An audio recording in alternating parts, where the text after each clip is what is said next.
अवतीर्णौ स्वकारुण्यौ परिच्छिन्नौ सदीश्वरौ श्रीकृष्ण चैतन्ये नित्यानन्दौ द्वौ भ्रातरौ भजे। नमस्त्रिकाल सत्याय जगन्नाथ सुताय च सभृत्याय सपुत्राय सकलत्राय ते नमः। ओम अज्ञानतिमिरन्धस्य ज्ञानाञ्जनशलाकया चक्षुरुन्मीलितं येन तस्मै श्रीगुरुवे नमः।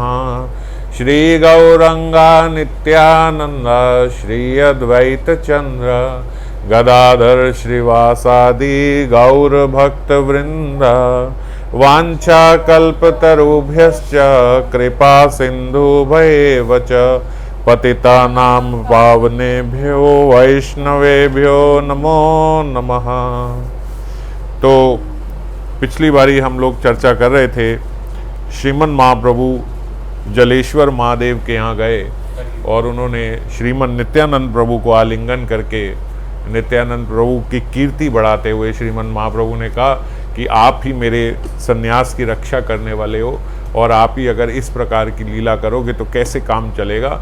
तो इसलिए आप कृपया करके आगे से इस प्रकार की कोई गतिविधि ना रखें कि मेरे सन्यास की में कोई प्रश्न उठा सके, क्योंकि सन्यास का जो दंड होता है वो सन्यासी को अति प्रिय होता है। श्रीमन महाप्रभु ने बताया सन्यास दंड एक सन्यासी को ऐसे प्रिय होना चाहिए कि यदि उसका सन्यास दंड टूट जाए या खो जाए तो उसको अग्नि में जाके अपने आप को दाह कर लेना चाहिए। इतनी प्रिय वस्तु है जो आपने पराई। पर नित्यानंद प्रभु ने कहा मैं सब जानता हूँ और मैं ये भी जानता हूँ कि आप कोई सन्यासी नहीं हो, आप ये जन शिक्षा के लिए ये बात बोल रहे हो, ठीक है मैं आगे से इस बात का ध्यान रखूँगा, पर आप सन्यासी नहीं हो, आप स्वयं सन्यासियों को शक्ति देने वाले, सन्यासियों का सन्यास ग्रहण करने वाले, उनके साक्षी आप हो, आप तो साक्षात परमेश्वर हो, आप कोई सन्यासी नहीं, इसलिए मुझसे ये देखा नहीं जा रहा। और दूसरा सबसे बड़ा कारण महाप्रभु ये है कि आपने ये अवतार लिया है प्रेम दान करने के लिए। आपके हाथ में इस वक्त ना चक्र है, ना गदा है, ना आपके हाथ में त्रिशूल, ना तीर कमान, कुछ भी नहीं है जैसे राम भगवान ने लिए रहा था, जैसे कृष्ण भगवान ने कई बार चक्र उठा लिया था। इस प्रकार आपके हाथ में कोई औजार नहीं है। तो ये दंड जो है ना, ये दंड नाम से ही मुझे खराब लगता है। दंड नाम से लोगों को भय होता है कि इनके हाथ में डंडा है, तो इसीलिए मैं आपके हाथ में ये सब नहीं दे सकता। आप प्रेम देने के लिए आए हो। अब देखो क्या एक प्रेमी का एक क्या नज़रिया होता है। तो जब उन्होंने ये बोला, महाप्रभु ने फिर उनको गाढ़ आलिंगन किया नित्यानंद प्रभु को और फिर एक साथ आगे चलने लगे। पिछली बारी हम लोगों ने चर्चा करी थी। इसके बाद वो लोग रेमुणा ग्राम में पहुँचे। रेमुणा ग्राम में सब हम भक्त लोग गए हुए हैं, आप सब थोड़ा परिचित ही हैं, लेकिन क्योंकि अब इसमें क्रम में है तो एक बार फिर श्रवण करेंगे शीर चोरा गोपीनाथ की कथा। वहाँ पे वो गए गोपीनाथ जी के प्रांगण में। गोपीनाथ जी को देख के श्रीमन महाप्रभु के भीतर प्रेम का उद्रेक हुआ। श्रीमन महाप्रभु ने जाके जब उन्हें प्रणाम किया तो बोलते, प्रणाम करते ही जो गोपीनाथ जी के पगड़ी थी, जो उनका सिर पे हार था और पगड़ी थी, मुकुट था, वो मुकुट उनके शीश पे गिर गया। जैसे ही उन्होंने प्रणाम किया तो वो मुकुट आके श्रीमन महाप्रभु के शीश पे आ गया। जैसे ही वहाँ के जो पुजारी थे उन्होंने देखा, भक्तों ने देखा, तो उन्हें भी बड़ा आश्चर्य हुआ कि किस प्रकार गोपीनाथ जी का ऐसे विग्रह हो, विग्रह सीधे खड़े हों और सीधे विग्रह का मुकुट एकदम आके, और वो भी बिल्कुल उन्हीं के सिर पे उनके मुकुट की तरह लग जाए। तो सबको थोड़ी हैरानी हुई। तो श्रीमन महाप्रभु के शीश पे जब वो मुकुट आया तो बोलते श्रीमन महाप्रभु अब अपना भाई आवेश बिल्कुल खो बैठे और उन्होंने बड़े प्रेम के साथ वहाँ पे और बड़ी उत्कंठा के साथ और बड़े प्रेम के साथ वहाँ नृत्य प्रारंभ किया। मुकुंद ने फिर वहीं पे कीर्तन किया, बहुत देर वहाँ संकीर्तन हुआ, नृत्य हुआ, शाम हो गई और श्रीमन महाप्रभु फिर अपनी इच्छा से चाहते थे कि हम आज के दिन तो खास करके रेमुणा ग्राम में ही रुके और रेमुणा ग्राम में ही रुक के रात को जो शीर चोरा गोपीनाथ है इनका शीर प्रसाद जरूर पाएं, क्योंकि इनके शीर प्रसाद के बारे में, जो खीर जिसको हम बोलते हैं, वो शीर के बारे में हमने बहुत सुना है, तो वो जरूर पाएंगे। ऐसी क्या खास बात है, सब भक्तों ने पूछा। तो श्रीमन महाप्रभु ने अपने अपने गुरु ईश्वरपुरी जी से सुना था उसके बारे में, तो वो उन्होंने बताया। ये कहाँ से चलते आ रहे हैं गोपीनाथ जी? ये गोपीनाथ जी वही हैं जब एक बार वनवास में भगवान राम और सीता जी बैठे हुए थे, तो कुछ ग्वाल बाल गौए चरा रहे थे। उनको देख के भगवान श्री राम हंसने लगे, तो वो मुस्कुराए। तो सीता जी ने पूछा कि ठाकुर आप मुस्कुराए क्यों? नाथ ऐसा क्या हुआ आपने इनको देख के मुस्कुराए? बोलते नहीं नहीं कोई बात नहीं, रहने दो, ऐसा कुछ नहीं। नहीं नहीं बोलते मैं तो, जैसे अब स्त्री हट होती है, उन्होंने कहा नहीं नहीं नहीं मेरे को बताओ आप क्यों मुस्कुराए? तो बोलते राम जी ने उन्हें बोला कि मेरा अगला जो अवतार होगा वो इन ग्वाल बाल के बीच ही होगा, मैं भी ग्वाल बाल ही होऊंगा। तो बोलती अच्छा वो आपका कैसा स्वरूप होगा, मैं उसके दर्शन कर सकती हूँ क्या, मैं देख सकती हूँ? तो भगवान राम ने बोला अच्छा ठीक है, मैं प्रयास करूँगा, आपको दिखाऊंगा कि वो मेरा कैसा जन्म होगा। तो बोलते वहीं भगवान श्री राम ने वहीं से एक शिला लेके और फिर उस शिला को अपने तीरों से कार्व करना शुरू किया, धीरे धीरे धीरे धीरे। बोलते वो रोज चले जाते बाहर और अपने तीर से वो शिला पे इस प्रकार चित्रकारी करते, कार्विंग करते, और फिर वो शिला को वापस वहीं घास के नीचे दबा के आ जाते, वापस आ जाते। तो कुछ दिन माता सीता ने देखा कि ये राम जी कहाँ जाते हैं, बड़े गुप्त रूप से जाते हैं और थोड़ी देर के बाद आते हैं, ये कहाँ जाते हैं? तो बोले एक दिन वो राम जी जब वापस आए, वो पीछे पीछे गई थी, जब राम जी वापस आए तो तब सीता जी गई, उन्होंने देखा कि घास के नीचे एक ऐसे शिला सा कुछ है। घास उठा के उन्होंने देखा तो बड़े सुंदर गोपीनाथ जी का आकार एकदम भगवान श्री कृष्ण का, वो लेके आई। बड़ा आकर्षित हुई उनसे कि बड़ा सुंदर स्वरूप इन्होंने बनाया, तो छुपाया क्यों मेरे नाथ ने? वो लेके आई, उनकी पूजा अर्चना करी, उनको फूल वगैरह ऑफर किए, तुलसी चंदन की, इस प्रकार से उनकी पूजा करी। इतने में राम जी आ गए। राम जी ने कहा अरे सीते ये क्या किया आपने? बोलती आप हमसे क्यों छुपाते थे? इतनी बढ़िया आपने चित्रकारी करी, इतना सुंदर आपने स्वरूप बनाया एक शिला से, और वो स्वरूप आपने मेरे से क्यों छुपाया? वो बोलते अरे आप ही ने तो उस दिन बोला था कि मुझे दर्शन कराना अपने उस स्वरूप के, तो मैं वो स्वरूप के दर्शन कराने के लिए ये आकार दे रहा था, और ये तो अभी थोड़ा रह गया था, अभी पूरा नहीं हुआ, आप इसे ले आई। तो कहती हाँ हाँ तो आप ले जाइए, वापस बनाइए इसे। बोलते नहीं नहीं नहीं अब नहीं बन सकती, अब तो आपने इसमें फूल चंदन कर दिया, अभी तक तो ये शिला थी, अब तो विग्रह हो गए, अब तो आपने इसमें फूल चंदन सब अगरबत्ती सब कर। तो बोले नहीं प्राण प्रतिष्ठा थोड़ी कीजिए, आप ले जाइए। वो तो मैं ऐसे ही जब लेके आई सुंदर स्वरूप लगा, तो मैंने अब सुंदर स्वरूप देख के मन किया कि इनकी पूजा करूं, तो उस प्रकार से मैंने पूजा अर्चना करी, लेकिन ऐसा कुछ नहीं, कोई प्राण प्रतिष्ठा नहीं, कुछ नहीं। बोलते अरे नहीं नहीं नहीं आप समझती नहीं हो, आपने कर दिया तो बस अब प्राण हो गए, क्योंकि आप तो प्रेम स्वरूप आओ। साधारण जीव भी जब शिला है तो शिला है, जब बाजार में बिक रही है तो लोग रेडी पे रख के भी बेच रहे हैं, अपने शेल्फ में रख के बेच रहे हैं, पैरों में रख के दबा रहे हैं, मशीन में डाल रहे हैं, सब कर रहे हैं, तो ठीक है। पर एक बार जब घर में ले आए, आपने ठाकुर विग्रह स्वरूप में उनका तुलसी चंदन किया, वो किया। ये सब लोगों के लिए एक शिक्षा है, जो हम लोग सोचते हैं कि पत्थर ही तो हैं, विग्रह ही तो हैं, अरे ये तो अभी तो मूर्ति है, अरे हमने तो प्राण प्रतिष्ठा कराई नहीं, अभी हम तो कुछ भी कर सकते हैं, हम तो खिलाएं ना खिलाएं, भूखा छोड़ दें, स्नान कराएं ना कराएं। लोगों के घर जाओ तो बड़े सुंदर राधा कृष्ण के विग्रह रखे होते हैं शोकेस में, अंदर दबाए हुए हैं, सांस घुट रही होगी जहाँ पे। बोले महाराज ऐसे क्यों रखा? बोले हमने कौन सी प्राण प्रतिष्ठा कराया, हमारा तो शोपीस की तरह रखे हुए हैं। तो आप एक बार लेके आए, आपने ठाकुर विग्रह स्वरूप में उनको देखा, एक बारी भी अगर पुष्प अर्पण कर दिए, तो उन्होंने माता सीता को बोला नहीं नहीं सीता आपने तो कर दिया, और आप तो साक्षात प्रेम स्वरूप आओ। अगर एक जीव भी लाके, साधारण जीव भी लाके कर दे, तो उसमें उस मात्रा में भगवान प्रकट हो जाते हैं। जिस मात्रा में आपकी श्रद्धा होगी उस मात्रा में ठाकुर वहां पे प्रस्तुत हो जाते हैं, रेसिप्रोकेट करते हैं भगवान। जितना आप उनको भगवान समझोगे, आप कहो नहीं मेरे यहाँ तो बस ऐसे ही है, हमने तो कभी नहीं दिखा कि हमारे विग्रह कुछ से कर रहे हो। तो अगर इस प्रकार आपकी श्रद्धा नहीं है तो नहीं होगा, और अगर आप श्रद्धा से मानते हो कि नहीं ये ठाकुर हैं तो होंगे। तो खैर उस दिन उस समय माता सीता ने कहा नहीं ऐसा अभी कुछ हुआ ही नहीं, कोई औपचारिकता हुई नहीं, आप जैसा चाहो जो चाहो आप कर लो, आप दोबारा बनाओ प्लीज, मेरे को पूरा सुंदर आकार वही जैसा आप बनाना चाहते हो वैसा बनाओ। तो बोलते राम जी ने उनकी हट पे फिर विग्रह लिए, और बोलते हल्का सा तीर से करना ही चाह तो उसमें से खून निकलने लगा गोपीनाथ जी से। अब माता सीता का हृदय कांप गया देख के। उन्होंने बोला मैंने तो आपको पहले कहा था इसमें प्राण आ गए जब आपने इसमें पुष्प अर्पण कर दिए। बोले अच्छा अच्छा रहने दो, आप जितने हैं बहुत सुंदर लग रहे हैं, आप ऐसे ही रहने दो। तो अभी थोड़ा सा आकार क्या रह गया था कि अगर हम देखें तो थोड़ी उंगलियों का उसमें आकार पूरा नहीं है, और उंगलियों के साथ ही बंसी साथ में लगी हुई है। गोपीनाथ जी की बंसी अगर हम बंसी अलग नहीं होती, बंसी साथ ही लगी है, तो साथ वो शायद अलग करनी होगी अभी राम जी ने बनानी होगी, तो अभी उंगलियों के साथ ही ऐसे लगी हुई है। और सुबह के जो हमने दर्शन किए थे तो उसमें जगह जगह पे ब्रज लीला अंकित है, उनके पूरे शरीर में गौचारण लीला आदि ये सब अंकित है गोपीनाथ जी के। बड़े सुंदर विग्रह हैं, दो विग्रह बड़े सुंदर हैं, एक गोपीनाथ जी और एक साक्षी गोपाल जी। साक्षी गोपाल जी भी बहुत सुंदर है, हम लोगों ने दर्शन किए हैं। तो खैर, तो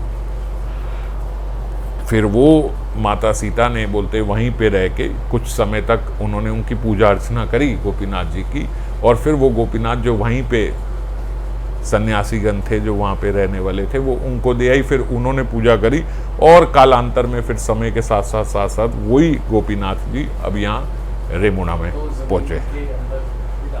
तो वो अलग है, वो आएगा अभी, वो गोपाल जी के विग्रह हैं। तो यही गोपीनाथ जी वहीं से चलते चलते ये वही सेम गोपीनाथ जी, मतलब समझो कितने प्राण हैं विग्रह में कि ठाकुर जी ने तीर चुबाया तो खून निकला इन विग्रह में से, वही गोपीनाथ जी यहाँ पे। तो अब शाम को जब बैठे तो उन्होंने बोला सब भक्तगणों ने कि भाई शीर गोपीनाथ जी ठीक है, पर शीर चोरा गोपीनाथ जी ऐसा क्यों इनको यहाँ पे बुलाया जाता है? गोपीनाथ जी हैं समझ में आती है, पर शीर चोरा गोपीनाथ जी ये क्या लीला है रहस्यमय? तो उनके आग्रह पे श्रीमन महाप्रभु ने अपने गुरु ईश्वरपुरी से इनके बारे में सुना था, वो उन्होंने बताया, बोलते हमारे गुरु जी ईश्वरपुरी और उनके भी श्रद्धेय गुरु श्रीमन माधवेंद्रपुरी जी, बोलते वो पहले गोवर्धन में रहा करते थे, और गोवर्धन में एकदम याचक प्रवृत्ति से रहते थे, मतलब ऐसी प्रवृत्ति से कि वो कहीं जाके कुछ भिक्षा भी नहीं करते थे, अपने आप से जो उनके पास आ गया किसी ने दे दिया कुछ हो गया, और वो भी केवल छाछ, बस कुछ प्रसाद वगैरह पाते नहीं थे, बस केवल छाछ, नहीं तो वहाँ गोविंद कुंड का बोलते हुए केवल जल लेके रहते थे, बस गोविंद कुंड से थोड़ा सा जल लिया रह गए, बस वहीं गोविंद कुंड के पास। और आगे पहले वो थोड़ा आगे रहते थे, गोविंद कुंड का जल तो लिया करते थे, लेकिन जहाँ उनका निवास स्थान था वो जतिपुरा में था, जिसको आज हम जतिपुरा बोलते हैं, पर वो उस समय उनके ही, क्योंकि वो यति थे वहाँ रहते थे, तो उन्हीं के नाम से, मतलब एक यति वहाँ रहता है, उन्हीं के नाम से वो यतिपुरा था, यति का पुर था, वो सन्यासी को बोलते हैं संत को यति, तो यतिपुर था, वो समय के साथ साथ वो जतिपुरा हो गया। तो माधवेंद्रपुरी जी वहीं रहते और गोविंद कुंड में आके जल इत्यादि सब ले लेते।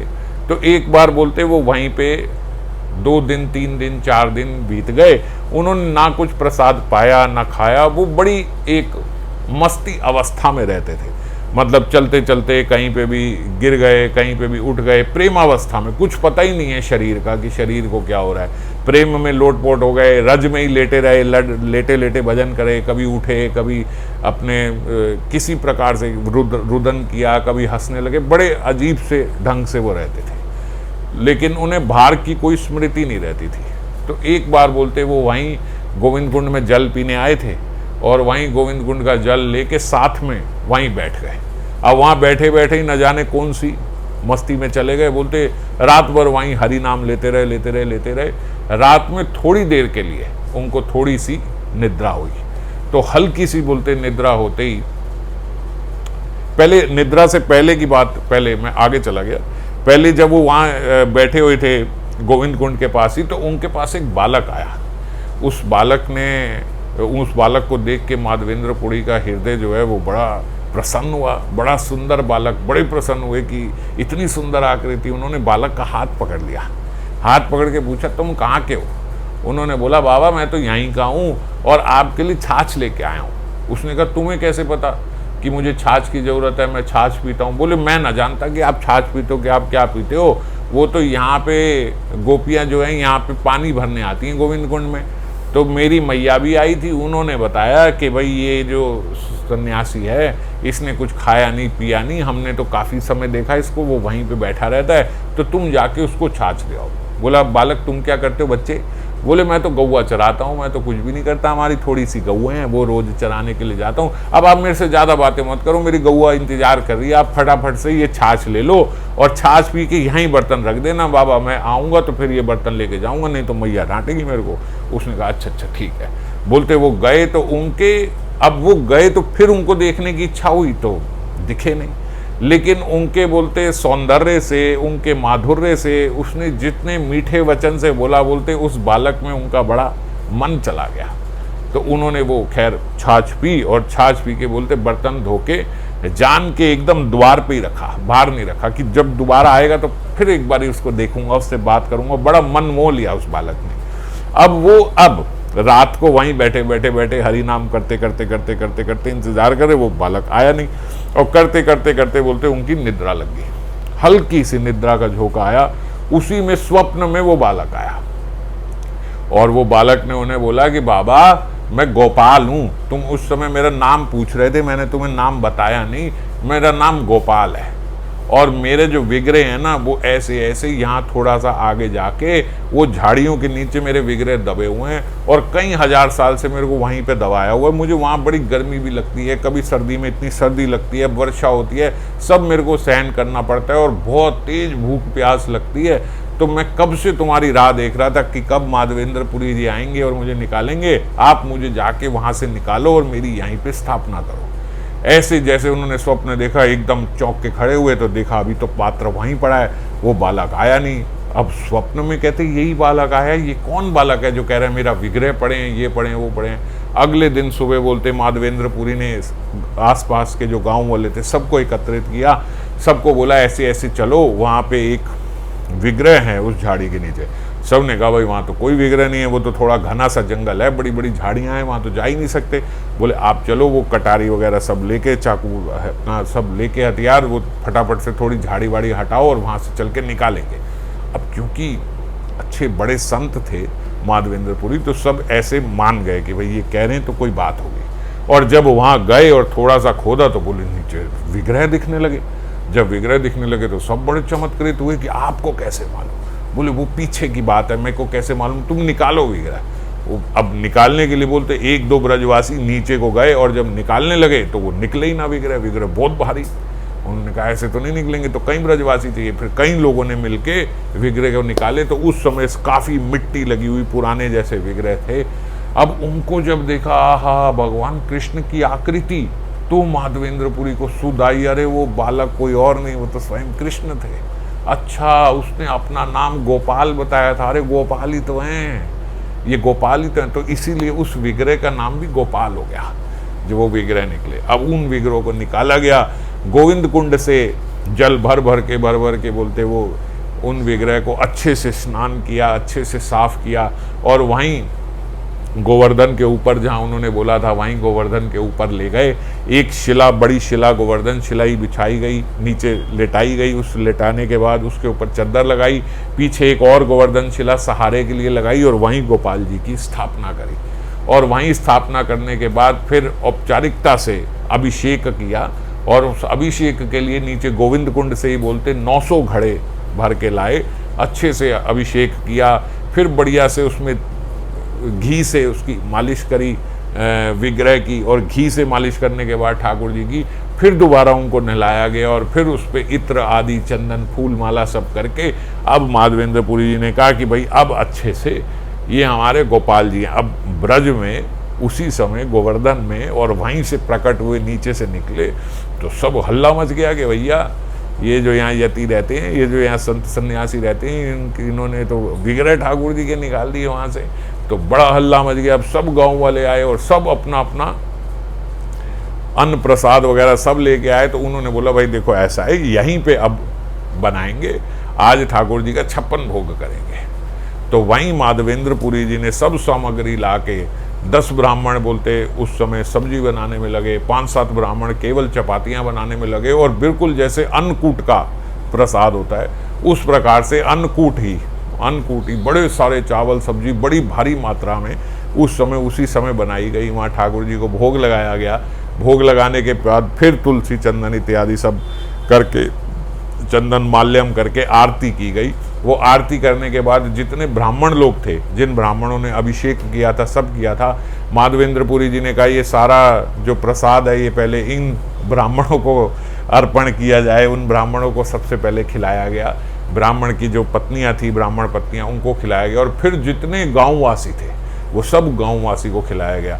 अब यहाँ पे जो उस दिन माता जी भी प्रश्न पूछ रही थी कि भाई हम भी तो श्रद्धा से खिलाते हैं, आपने कहा था कि ठाकुर जी खा लेते हैं, अब हम तो ठाकुर जी के लिए बनाने लगे साक्षात, की केवल ठाकुर जी के लिए बनाएंगे तो भी हम देखते हैं कि वो एज इट इज़ रह जाता है, वो तो खाया नहीं होता। हम कटोरी में रखते हैं, हम चपाती रखते हैं, बिल्कुल यही सोच के बनाते हैं कि भगवान के लिए बना रहे हैं, तो भी वो वहीं एज इट इज़ पड़ा रह जाता है। उनके लिए उत्तर यहाँ पे चैतन्य चरितामृत में कविराज गोस्वामी जी ने दिया, यद्यपि गोपाल सब अन्न व्यंजन खाइला, यद्यपि गोपाल सब अन्न व्यंजन खाइला, तार हस्ता स्पर्शे पुनः ते मनि हाइला। यद्यपि उन्होंने सारा अन्न व्यंजन सब खा लिया, तार हस्त स्पर्शे, लेकिन फिर उनके हाथ के स्पर्श से, गोपाल जी के हाथ के स्पर्श से, पुनः ते मनि हाइला, उतना ही पुनः जितना था उतना का उतना फिर आ गया, वो रह गया। इसीलिए महाप्रसाद की बड़ी वैल्यू है। आपने जो भोग लगाया वो भोग ठाकुर जी ने पा लिया, फिर जो अब जो है वो ठाकुर जी ने बोलते अपनी दृष्टि से या अपने हाथ से वापस जो आपने बनाया था वो उतना ही प्रसाद उसी मात्रा में वो वापस आ जाता है। ये वैल्यू है महाप्रसाद की, ये रिस्पेक्ट होती है महाप्रसाद की, ये औदा है महाप्रसाद का। समझो, हम बोलते हैं महाप्रसाद छोटी चीज लगती है क्योंकि अब रोज भोग लगता है, महाप्रसाद है। महाप्रसाद वो नहीं है जो आपने बनाया था, महाप्रसाद वो है जो ठाकुर जी ने प्रकट किया है। आपने जो बनाया था वो तो ठाकुर जी ने पा लिया, अब ये ठाकुर जी ने प्रकट किया आपके लिए, तो अब उतना ही प्रसाद वो बोलते हैं वहाँ सारे गांव वालों को, सब गांव वालों को खिलाया गया। अब धीरे धीरे धीरे धीरे एक गांव से दूसरे गांव से सब जगह ख्याति हो गई, भैया ठाकुर जी प्रकट हुए हैं, ठाकुर जी साक्षात आ गए। वहाँ पे ऊपर गोपाल जी के विग्रह आ गए। अब बोलते गांव के गांव आने लगे, जट्ठे का जट्ठा आने लगा, और एक एक गांव ने अब वहाँ पे जिम्मा ले लिया कि भाई अब 1 महीने का हमारे गांव से अन्न जाएगा। एक बारी दूसरे ने ले लिया, हमारे गांव से अन्न जाएगा। अब जो धनी वानी लोग थे उन्होंने कहा भैया अब यहाँ पे मंदिर बनाया जाए, वहाँ गोपाल जी का मंदिर भी बन गया। अब तो वहाँ सोने के बर्तन, चांदी के बर्तन इत्यादि सब आ गए, जितने धनी वानी लोग थे वो भी सब आ गए कि भैया ये किया जाए। अब सब जितने सबरे गांव वालों थे सबने कहा भाई ठाकुर जी की अपनी गौशाला होनी चाहिए, तो सबने एक एक गौदान करी। बोलते कई हजार गौएं उस समय गोपाल जी की हो गई, कई हजार गौएं गोपाल जी की मंदिर की गौशाला हो गई कि वो वहाँ पे रहेंगी और वहीं के दुग्ध इत्यादि से फिर रोज अभिषेक किया जाएगा। और सबसे मजे की बात कि माधवेंद्रपुरी 2 साल तक वहाँ पे इसी प्रकार से लगभग रोज आप समझिए 56 भोग के करीब की तरह लगता रहा वहाँ पे प्रसाद 2 साल तक। और 2 साल माधवेंद्रपुरी केवल छाछ पे रहे। माधवेंद्रपुरी ऐसा नहीं है कि अब उन्होंने स्थापना करी 56 भोग आया तो भैया बाद में माधवेंद्रपुरी जी भी मालपुआ खाएंगे, ना ना, माधवेंद्रपुरी जी के अपने उसी पे रहे, केवल छाछ पे। जो वो पाते थे यहाँ छाछ, यहाँ पानी थोड़ा सा पिया, बस बाद में केवल उसी पे उनका जीवन चलता रहा। तो 2 साल बाद माधवेंद्रपुरी जी के स्वप्ने में अब दूसरी बार उनके स्वप्न में भगवान आए और वही गोपाल जी ने उन्हें बोला कि माधवेंद्रपुरी जी आपने मेरी बड़े अच्छे से सेवा कराई, सब किया, आपने सब किया, लेकिन अभी भी न जाने क्यों मेरे शरीर में बड़ी गर्मी है। ये जो इतने साल मैं नीचे दबा रहा हूँ उसके कारण मेरे शरीर में बहुत गर्मी है। तो आप ऐसा करो कि आप चंदन लेके आओ, वहाँ जगन्नाथपुरी के वहाँ से मिलेगा, आप चंदन और उसमें कपूर मिला के मेरे शरीर में लगाओ ताकि मेरे शरीर को ठंडक पड़े। अब जो ही माधवेंद्रपुरी जी उठे, बड़ा आनंद हुआ कि अरे गोपाल जी ने साक्षात मुझे सेवा दी है। उसी समय बोलते सुबह के दिन गोपाल जी, जितने ब्राह्मण वहाँ आते थे ना, जो अभिषेक किया, जो वहाँ रहते थे, सेवा करते थे, उन सबको तो बोलते माधवेंद्रपुरी जी ने दीक्षा दे के उनको वैष्णव बना दिया था।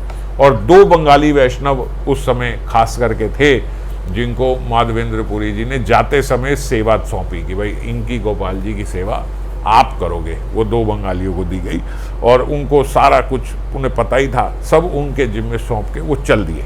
सेम डे जैसे रात को स्वप्न आया, बस निकल गए सुबह कि भाई ठाकुर जी को जलन हो रही है, गर्मी लग रही है, उनके लिए चंदन लेके आना है।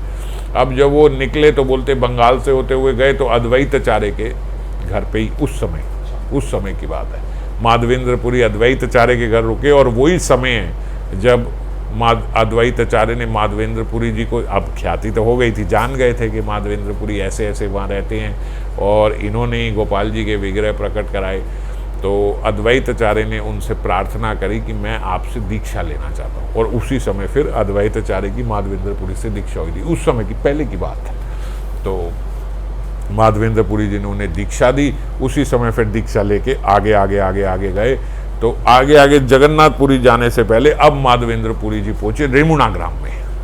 ड्रिंक के लिए महाप्रभु ये कथा सुना रहे हैं। तो माधवेंद्रपुरी जी जब वहाँ पहुंचे तो बोलते वहाँ पे क्षीरचोरा, तब क्षीरचोरा गोपीनाथ के नाम से परिचित नहीं थे, तब उस समय गोपीनाथ जी थे। तो गोपीनाथ जी का उन्हें पता लगा कि भाई ऐसे ऐसे गोपीनाथ जी यहाँ पे हैं, और ये भी वही गोपीनाथ है जो राम जी के समय राम जी ने साक्षात ये विग्रह बनाए थे, अपने हाथों से अपना स्वरूप बनाया था।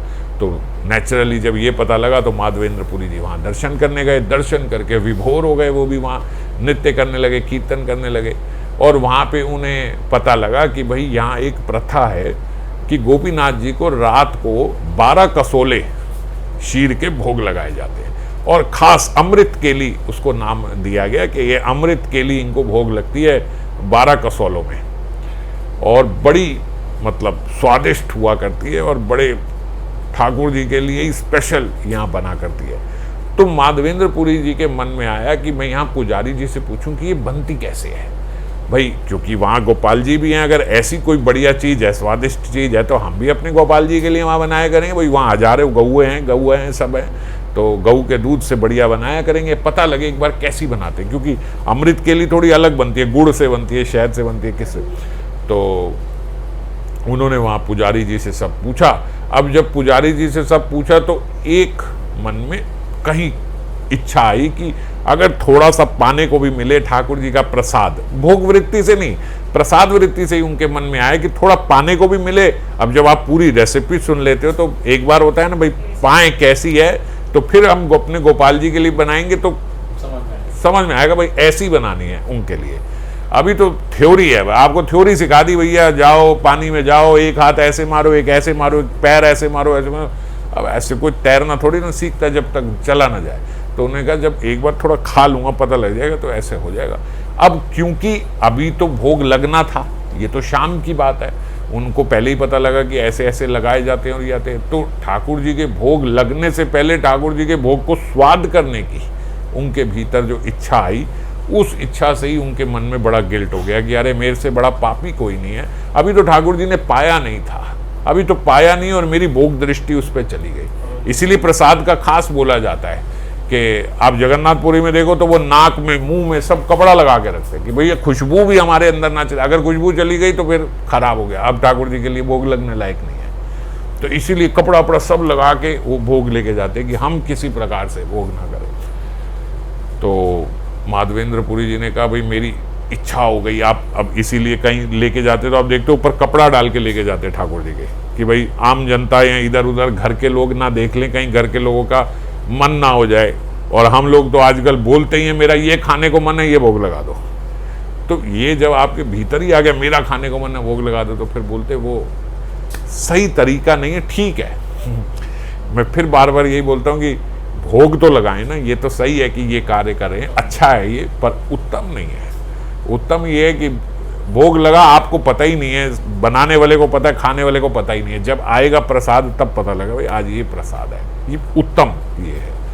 तो जो माधवेंद्रपुरी 2 साल अपने वहाँ 56 भोग लगता रहा और केवल छाछ पे रहे, आज उनके भीतर आया तो वो भी गिल्ट कर रहे हैं कि मेरे भीतर क्यों आ गया, जबकि उनकी बिल्कुल भोग तृष्णा नहीं थी, केवल भगवान के लिए ही, अपने गोपाल जी के लिए ही देखना चाहते थे, लेकिन तब भी उन्हें हुआ मेरे मन में क्यों आ गया। तो उसी समय बोलते वो गोपीनाथ जी को प्रणाम करके उन्होंने कहा मैं यहाँ रुकूंगा ही नहीं, चले गए, मंदिर से बाहर चले गए, कहीं जाके किसी पेड़ के नीचे भजन करने लगे कि रात भर बस यहाँ रहूंगा और सुबह फिर यहाँ से निकल जाऊंगा, मैं अब मंदिर में नहीं रहूंगा। क्योंकि क्यों नहीं रहूंगा, क्योंकि मंदिर में उन्हें डर लग गया, कहीं मैं मंदिर में रहा और फिर पुजारी जी ने मुझे दे दी खीर तो अब मैं खाने लायक नहीं हूँ, तो इसलिए अब मैं यहाँ रहूंगा ही नहीं। वो चले गए। खैर रात हुई, पुजारी जी ने भी जो वो कसौले थे, वो कसौले जो वहाँ सब होते ही हैं, सबको रोज का उनका था ही, वो सबको बांट दिए। और अब तो हम लोग गए थे तो हमने देखा कि 12 कसौले तो भोग लगते हैं, लेकिन कहीं 100 कसौले पीछे पड़े होते खीर के। अब इस प्रकार से बनता है कि जितने लोग वहाँ जाते हैं सबको वो खिलाई जाती है, और वाकई में वो उस खीर का मुकाबला नहीं है जो वो खीर वहाँ बनती है अमृत के लिए। तो खैर माधवेंद्रपुरी जी चले गए, उन्होंने भी वो कसौले पुजारी जी ने बांट दिए, ऑल्टर बंद किया, गोपाल जी को सुलाया, वहाँ गोपीनाथ जी को सुलाया और पुजारी जी सोने चले गए। अर्धरात्रि में जब वो बोलते सो रहे थे तो सोते हुए 1-2 घंटे बाद ही उनके स्वप्न में गोपीनाथ जी आए पुजारी जी के, और पुजारी जी को बोला सुनो, वो आपके यहाँ पे एक संत आए थे, जो सन्यासी आए थे, उन्होंने आपसे पूछा था कैसे कैसे खीर बनाई जाती है। हाँ हाँ हाँ हाँ पूछा था। बोलते वो मेरे बहुत भारी भक्त हैं और उनको वो खीर खिलाओ जो आपने भोग लगाई मुझे, वो खीर उनको जाके खिलाओ। तो उन्होंने बोला महाराज कैसे खिलाऊंगा, वो तो 12 कसौले लगती है, 12 कसौले बढ़ गए, अब कैसे लगेगी। बोले नहीं नहीं नहीं पुजारी, तुमसे गलती हो गई, तुमने 11 ही कसौले बांटे, 12वां बांटा ही नहीं। बोलते कैसे नहीं बांटा, मैंने अपने हाथ से बांटा। बोले अरे तूने उठाने वक्त गिनती नहीं करी, 11 थे, एक मैंने अपनी धोती के नीचे दबा लिया था, एक कसौला, तो अब वो निकालो और वो उसके लिए लेके जाओ। अब अचानक गोपीनाथ जी अदृश्य हो गए, सब स्वप्न से भी, और पुजारी जी उठे। अब पुजारी जी ये ना समझे कि ये स्वप्न है कि सच बात है, क्या है। 2 मिनट समझे, फिर उन्होंने कहा चलो जो भी होगा, अब पहले जाके गर्भगृह में देखता हूँ, उससे पहले अब स्नान करना जरूरी है। फटाफट गए, स्नान करके आए। स्नान करके कहते जैसे ही वहाँ देखा तो उनकी हालत खराब हो गई। अरे ठाकुर जी की धोती के नीचे एक कसौला रह गया, और ठाकुर जी ने खुद अपनी धोती के नीचे कर दिया। अब वो ये है ना, ऐसा कैसे हो गया, मैंने सारे उठाए थे, एक कसौला ऐसे कैसे पीछे गायब हो गया। खैर अब उनको ध्यान आया, उन्होंने बोला था अच्छा, तो गए फटाफट से, वो लेके निकले। अरे कौन है भाई जो गोवर्धन से आया है, बताओ तो सही। अरे वो सन्यासी का है। अब वो सड़कों पे घूमते फिरे वो कसौला लेके। अब रात के समय कहाँ कोई दिखेगा, रात के 2-2:30 बजे हल्ला कर रहे, भैया वो कहाँ है जो गोवर्धन से आया था, अरे वो कौन है, वो कौन वहाँ भागा है, भाई मुझे मिल जाओ, एक बार दिख जाओ, इस दास को एक बार दर्शन दे दो, वो कौन है कौन है। शीर लाना सुखे तुम्ही कराहा भक्षणे, तोमा सम भाग्यवान नाई त्रिभुवन है। आपके जैसा भाग्यवान इस त्रिभुवन में नहीं है भाई। अरे वो संत कौन है जो गोवर्धन से आए थे, अरे वो कौन है जो मुझसे पूछ रहे थे ये शीर कैसे बनी है। अरे मैंने आपको बताया था शाम को, भाई याद है भाई, किसी ने देखा है वो सन्यासी को। इतने में माधवेंद्रपुरी, निद्रा तो उन्हें आती नहीं थी, वो वहीं वृक्ष के नीचे थे। वो बोले डर के खड़े हुए कि ऐसा क्या हो गया। तो वो उसी समय बोले खड़े हुए, उन्हें पुजारी जी को प्रणाम किया। उन्होंने कहा पुजारी जी वो अभागा मैं ही हूँ जिसने आपसे पूछा था, और भोग वृत्ति मेरी उसमें चली गई थी, आप जो दंड देना चाहें मुझे दे दें। वो बोलते भाई दंड नहीं, तुम्हारे लिए तो ठाकुर जी ने आज शीर चोरी कर ली है, आपके लिए ठाकुर जी ने अपनी धोती के नीचे दबा के रखी है, और मुझे आज्ञा दीजिए दी है कि आपको जाके ये खिलाऊं, भाई खाओ ये खाओ। और उनको देते ही बोलते वो पुजारी जी उनको बिल्कुल फ्लैट सीधा लेट के दंडवत प्रणाम करने लगे। यार ठाकुर जी क्या हुआ, आज तक कभी ऐसा चमत्कार नहीं हुआ। गोपीनाथ जी ने अपने भक्त के लिए शीर चुपा के रख ली, और मेरे को ऐसे स्वप्न में, आपके कारण मुझे स्वप्न में दर्शन हो गए। मैं पुजारी बने रहा, मैंने कितनी सेवा करी उनकी, ठाकुर जी ने कभी इस प्रकार मेरे साथ रेसिप्रोकेट नहीं किया, पर आज आपके दर्शन का ये लाभ मिला कि ठाकुर जी ने मेरे स्वप्न में आके और मुझे इस लीला का भागीदारी बना दिया। आप कौन बड़ भागे हो भाई, आप कहाँ से आए हो, आपका क्या नाम है। उन्होंने बोला दास का नाम माधवेंद्रपुरी है। और उन्होंने कहा ये आप लोग कसौला आपके लिए है, और दे के तुरंत वहाँ से चले गए। और उन्हें बोला कि आप जरूर आना, सुबह मंदिर में जरूर आना, आरती में आप जरूर आना। अब माधवेंद्रपुरी जी तो भाई आवेश राय नहीं, विभोर हो गए वो देख के कि ठाकुर जी ने अपने हाथ से मेरे को ये खीर दी है। बोले उसी समय उन्होंने वो खीर तो उसी समय खाई, रुके नहीं, एक कदम आगे नहीं बढ़ाया, बस वहीं उन्होंने वो खीर खाई। और कसौले को भी उन्होंने देखा, उन्होंने कहा ठाकुर जी का स्पर्श हुआ है, अपने स्पर्श से उन्होंने वो कसौला साइड किया होगा, अपना स्पर्श लगाया होगा, और उन्होंने पूरा कसौला मुझे दिया है, केवल शीर थोड़ी दिया है। बोलते शीर खाने के बाद वो कसौले को भी उन्होंने टुकड़े टुकड़े करके अपने बैग में डाल लिए, और बोलते आजीवन उसके बाद जब तक माधवेंद्रपुरी रहे सुबह उठ के थोड़ा सा वो मिट्टी का कसौला खा लेते हैं कि ये ठाकुर जी ने मेरे लिए दिया। और पूरा कसौला आजीवन बोलते वो रोज सुबह पहले वो थोड़ा सा कसोला मिट्टी का खाते थे। और वहीं माधवेंद्रपुरी जी की समाधि भी वहीं है, रेमुणा में ही उनकी। तो माधवेंद्रपुरी जी ने सोचा कि पाने के बाद, क्षीर पाने के बाद, अब मैं अगर यहाँ रहूँगा तो यहाँ सुबह लोग मेरी बेकार में बहुत जय जयकार करेंगे कि भाई इसके लिए हुआ, ये हुआ, मेरी कीर्ति होगी। तो उसके बचने का एक ही उपाय है कि अब सुबह मैं मंदिर में ना जाऊँ। नहीं तो लालच तो था कि अब गोपीनाथ जी के तरफ बोले अब आज नहीं जाऊँगा, कल जाऊँगा तो पुजारी जी हल्ला कर देंगे ये वही है जिनके लिए ठाकुर जी ने कहा है। बोलते उससे भागने के लिए वो वहीं से उसी समय सुबह सुबह सूर्य उदय होते ही जगन्नाथपुरी के लिए निकल गए। पर ठाकुर जी का भी एक नियम है, जो उनका भक्त प्रतिष्ठा से भागे, बोले प्रतिष्ठा का झंडा लेके ठाकुर जी उसके पीछे घूमते हैं, उसको छोड़ते नहीं। प्रतिष्ठार स्वभाव ए जगत विदित, ये ना वांछे तार है विधाता निमित्त। प्रतिष्ठा का भी एक असूल है, प्रतिष्ठा का भी एक रूल है, प्रतिष्ठा का एक स्वभाव है। प्रतिष्ठार स्वभाव ए जगत विदित, क्या है प्रतिष्ठा का स्वभाव इस जगत में? ये ना वांछे, जो नहीं चाहता है, तार है विधाता निर्मित, वो विधाता उसके पीछे झंडा लेके दौड़ते हैं, भैया इसका तो होएगा ही होएगा, ये मेरा भक्त है। अब बोलते वो वहाँ जगन्नाथपुरी में गए, जगन्नाथ जी के दर्शन हुए, जगन्नाथ जी के दर्शन करके विभोर हो गए।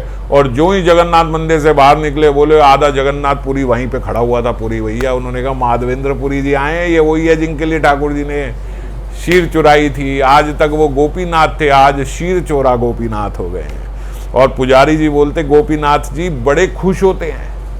नहीं तो चोर किसी को बोल दो भैया तू चोर है, चोर को भी चोर बोल दो तो वो गुस्से में आ जाता है।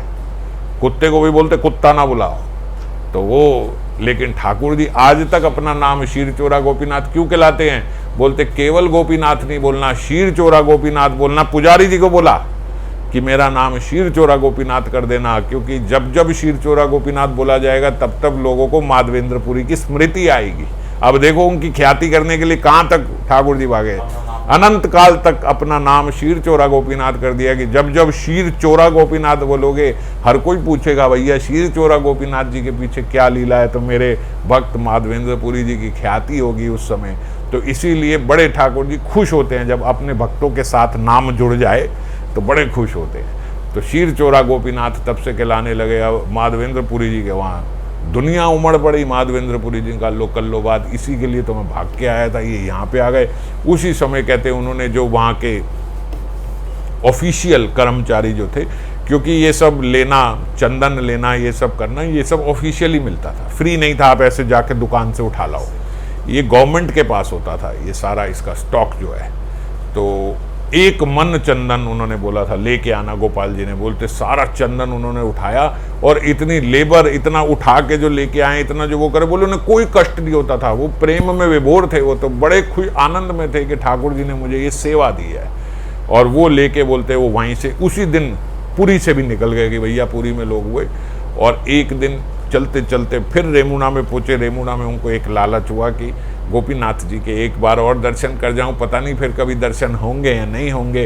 रात्रि के समय बोलते वहाँ पे गए और उनका मकसद ये था कि मैं रात्रि के समय रेमुणा पहुँचाऊँ, इस समय यहाँ कोई नहीं है, सुबह सुबह मंगल दर्शन करके यहाँ से निकल जाऊँगा तुरंत। पर अब ठाकुर जी की इच्छा कुछ और थी।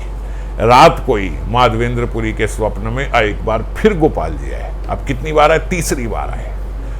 एक बार मुझे निकालो ये कहने के लिए आए, दूसरी बार मेरे लिए चंदन लाओ ये कहने के लिए आए, अब तीसरी बार फिर आए। तीसरी बार उन्होंने, गोपाल जी ने बोला तुमने जो इतना सारा मेरे लिए चंदन इकट्ठा किया, ये सब किया, मैं तुम्हारी इस सेवा से बहुत प्रसन्न हुआ हूँ, अब यहाँ लाने की जरूरत नहीं है। गोपाल जी स्वप्न में आए। गोपाल जी ने बोला मेरे में और गोपीनाथ जी के विग्रह में कोई भेद नहीं है, आप वहीं गोपीनाथ जी को ये चंदन लगाओ और जितना ये चंदन है ये बोलो वहीं पे उनको लगाया करे, आप उनको वहाँ लगाओगे, यहाँ मुझे ठंडक मिलेगी। उनमें और मेरे में कोई भेद ना समझना और कोई संशय ना करना, कोई अपना दूसरा ना समझना, वो गोपीनाथ जी मैं ही हूँ। और हम सब लोगों के लिए भी इसमें एक शिक्षा है कि हम सब भी इसको समझे, नहीं तो हम बोलते नहीं ये वाले असली हैं, ये वाले नकली हैं, अरे ये वाले स्वयंभू हैं, अरे ये वाले दूसरे हैं, अरे ये वाले तो अब जयपुर में हैं, वृंदावन वाले नकली हैं, वृंदावन वाले असली हैं। ये अपराध है। अपराध ऐसी सोच सोचना। जब गोस्वामी ने वो हमारे बोला, हमारे आचार्यों ने ये बोला, भेद नहीं करना चाहिए। वृंदावन में जो है, जयपुर में जो है, जहाँ है, सब एक ही हैं, उनमें कोई भेद नहीं है, वो सब वही हैं। इसीलिए गोपाल जी ने वहाँ बोला वो और गोपीनाथ एक जी हैं। मेरे गिरिराज जी मेरे, आपके नहीं, आपके वो आपके मेरे सब वही गिरिराज स्वरूप है, वही भगवान स्वरूप है। और ऐसे ही गुरु के लिए भी बोला जाता है, मेरे गुरु जो हैं वो रिस्पेक्टेबल है, मेरे भगवान है वो। आपके जो गुरु हैं ऐसे नहीं, आपके गुरु तो ये बोलते वो बोलते मेरे, नहीं, वो भी भगवान है। अगर किसी के वो गुरु हैं, मेरे ये गुरु हैं, जो अगर मैं किसी और को भी सुन रहा हूं तो मुझे यही भावना रखनी चाहिए कि मेरे गुरुजी इनके मुख से बोल रहे हैं। अगर हम और किसी संत को भी सुन रहे हैं, किसी से समझ रहे हैं, तो भी ऐसा ही समझना चाहिए मेरे गुरुदेव ही इनके मुख से बोल रहे हैं, क्योंकि गुरु तत्व एक ही है, भेद नहीं है उनमें। आचार्य जो सिखा रहे हैं वो मेरे गुरु ही सिखा रहे हैं, वो इनके मुख से भी सिखा रहे हैं, उनको मुख से भी सिखा रहे हैं, वो अलग नहीं है, गुरु तत्व एक ही है। नहीं तो आजकल ये भी बड़ा झगड़ा है, ये इन गुरु से लो, नहीं मेरे गुरु से दीक्षा लो, नहीं वो तो ऐसे ही है, ये तो ये ठीक है, वो अपराध है, ये सब नहीं करना चाहिए। राम जी के दर्शन करो, नहीं हमारे इष्ट तो कृष्ण है, अरे वही तो है राम जी, वही तो खड़े हैं तीर कमान लेके, बाण लेके, वही राम जी है। माता रानी के दर्शन करो, हम देवी देवताओं के, अरे वही हैं, वही माता रानी के स्वरूप में प्रकट हुए हैं। ठाकुर जी तो है, उन्हीं की तो शक्ति है, और कौन है,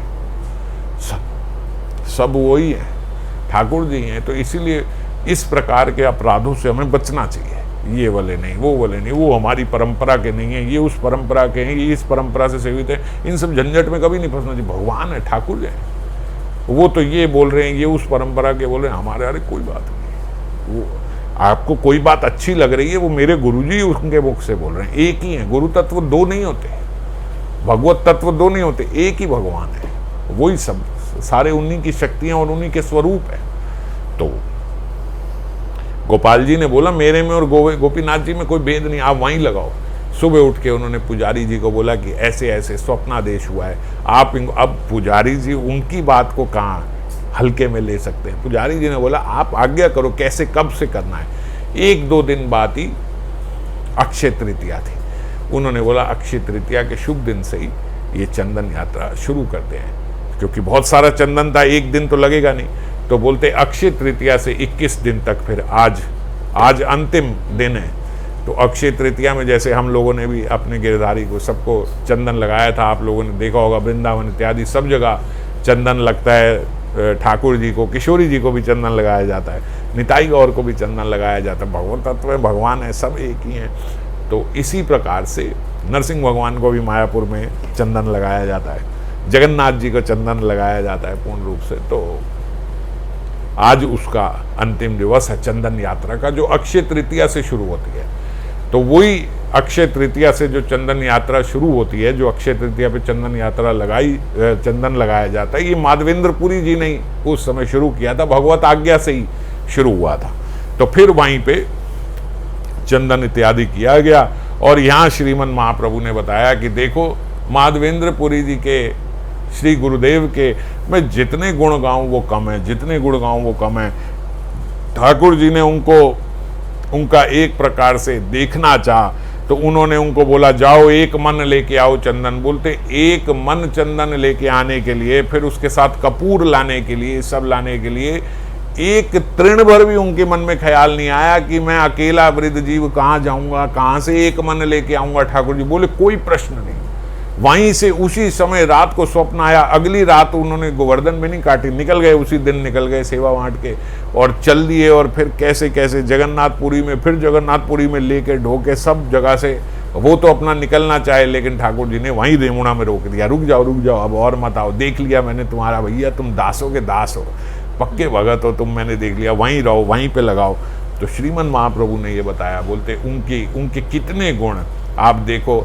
व्यक्ति की जरा सी कोई बात हो जाए तो वो 100 लोगों को बताता फिरता है कि ऐसे हुआ।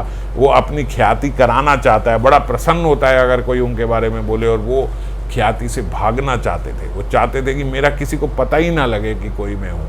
नहीं तो व्यक्ति जब भोग लगाता है, सब करता है, जिनके कारण गाँव के गाँव जुड़ गए, हजारों गौएं आ गई, वो व्यक्ति एक अकेला व्यक्ति जिसने ये सब कुछ किया, वो 2 साल तक, केवल 2 साल तक क्या, आजीवन उन्होंने छाछ पी के ही रहा है। पर वो समय जब इतना कुछ लग रहा है तब भी केवल छाछ पी के रहना बोलने की बात है। जो व्यक्ति ये जीवन जीता है वो अद्भुत है, जो ये ऐसा जीवन जीता है।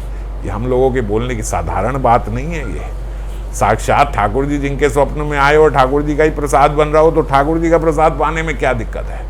मगर तब भी नहीं, अपने नियम के पक्के रहे कि छाछ में रह, क्योंकि भाई आवेश था ही नहीं। असल बात तो ये है, फर्क ही नहीं पड़ता कि कहाँ रह रहे हैं, किस प्रकार से रह रहे हैं, कोई सुध बुध ही नहीं है। इतना प्रेम में विहल है, मस्त है इतना प्रेम में। तो वहीं रुक के फिर श्रीमन महाप्रभु ने बताया एक श्लोक जो हमेशा और अंत समय में भी माधवेंद्रपुरी एक ही श्लोक का गायन किया करते थे।